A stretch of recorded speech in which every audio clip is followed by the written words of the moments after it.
BCL এর সেরা খেলোয়াড় এবং সর্বোচ্চ গোলদাতার পুরস্কারটাও তুলে দিয়েছেন বাংলাদেশ ফুটবল ফেডারেশন খেলোয়াড়ের হাতে। এবং সেই পুরস্কারটা যিনি জিতেছেন তিনি স্বাধীন।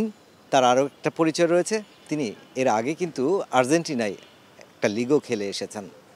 আজ কথা বলবো স্বাধীনের সাথে, জানতে চাইবো তার এই পারদর্শিতা, তার এই অর্জনের পেছনের গল্প এবং ভবিষ্যৎ পরিকল্পনা। স্বাধীন, আপনাকে স্টার প্লেতে স্বাগত। জি, আপনাকেও ধন্যবাদ। কেমন আছেন? জি, আলহামদুলিল্লাহ, আল্লাহ তাআলা রাখছে। স্বাধীন, একটু আগে দেখলাম একটা সেরা গোলদাতার পুরস্কার জিতলেন এবং অনেক ভারী একটা পুরস্কার। শুধু এটা ট্রফির ওজনে নয়, শুধু মর্যাদার দিক থেকেও অনেক বড়। কেমন লাগছে এই ট্রফিটা জিতে? জি, আলহামদুলিল্লাহ ভালো লাগছে, কারণ অনেকের ড্রিম থাকে, প্লেয়ারদের ড্রিমই হচ্ছে বেস্টের বেস্ট হবে সে। সো সেখানে আমি একবার না দুইটা বেস্ট প্লেয়ার, একটা বেস্ট খেলোয়াড় এবং একটা টপ স্কোরার, দুইটাই বেস্ট অ্যাওয়ার্ড পাইছি। সো সেখানে তো অবশ্যই অত্যন্ত ভালো লাগতেছে। আর্জেন্টিনায় যাবার প্রক্রিয়াটা কি ছিল? ওখানে কোন লেভেলে খেলেছেন? কয়টা ম্যাচ খেলেছিলেন? ওখানে যাবার প্রক্রিয়াটা ছিল হচ্ছে আর্জেন্টিনা যাওয়ার আগে আমি হচ্ছে শেখ জামাল টিমের সাথে জাস্ট প্র্যাকটিসে ছিলাম। তো সেখানে আমাদের ট্রেনার ছিল এরিয়েল কোলম্যান, উনি হচ্ছে আর্জেন্টিনার বাসিন্দা। তো সেও সেখানে আমাকে দেখে বলল, মানে আমাকে সে একরকম মানে একটা অফার টাইপেরই বলল যে আমার তো ওখানে অনেক পরিচিত আছে, তোমার বয়স কম, এখন তুমি যদি যেতে চাও সেক্ষেত্রে তুমি তোমার ফ্যামিলির সাথে কথা বলে আমাকে ডিসিশনটা জানাতে পারো। তো সব কিছুর দিক থেকে তারা আমার ভিডিও দেখছে, তারা আমাকে খুব পছন্দ করছে।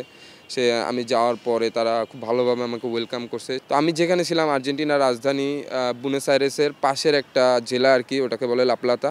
ওখানকার একটা থার্ড ডিভিশনের টিমে আর কি আমি ম্যাচ খেলছি। 8টা ম্যাচ খেলছি, তার ভিতরে আমার 5টা গোল ছিল, 3টে অ্যাসিস্ট ছিল। ওভারঅল কি মনে হয়েছে আর্জেন্টিনার যে লিগটা খেলে এসেছেন, সেই খেলার পরে বাংলাদেশে যখন আবার ফিরে আসলেন তখন কি মনে হলো? আসলে ডিফারেন্সটা তো অনেক মনে হয়, এবং সেই ডিফারেন্সের জায়গা থেকে বাংলাদেশে আপনি যে অবস্থায় এখন রয়েছেন, ওই লেভেলের ক্লাবে আর্জেন্টিনায় খেলাটা বেটার ছিল নাকি এখানে এসে খেলাটা বেটার? না, আর্জেন্টিনার বিষয়টা কি, ওখানে স্টে করাটা অনেক ব্যয়বহুল। তো সেক্ষেত্রে আমি ডিসিশন নিই, যেহেতু বাংলাদেশে বিপিএল শুরু হয়েছে, বাট আমি আসার 2 মাস পরে বিসিএল শুরু হয়েছে। তো সেক্ষেত্রে আমার আর্জেন্টিনা থেকে আসার পর এই যে মানে তার ফলটা হয়তো বা এইটাই যে আমি বেস্ট প্লেয়ার হইতে পারছি, টপ স্কোরার হইতে পারছি। তাদের দেশে ফুটবলটা টোটালি ডিফারেন্ট।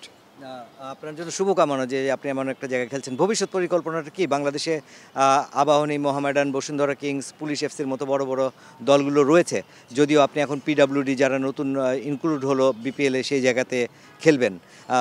ফার্দার পরিকল্পনাটা কি থাকছে? পরিকল্পনা থাকছে এই সিজনটা ভালোভাবে শেষ করতে চাই, আর সর্বপ্রথম হচ্ছে সুস্থ থাকতে চাই। সুস্থতা প্লেয়ারের সবথেকে বড় হচ্ছে ইম্পর্টেন্ট। সুস্থ থাকলে প্লেয়ার যে কোনো সময় যে কোনো কিছু করতে পারবে। তো আমি চেষ্টা করব ক্লাব বা আমার কোচ যে রোল চাই সেটা পূরণ করার সাথে সাথে আমি এক্সট্রা এফোর্ট দিয়ে নিজের জন্য কিছু করার, আমার পারফরমেন্স দিয়ে আমি ন্যাশনাল টিমে কল পাইতে চাই। 2016 সাল থেকে আমার একাডেমির যাত্রা শুরু, 2022 সালে শেষ। বর্তমানে আমি একাডেমির প্লেয়ার।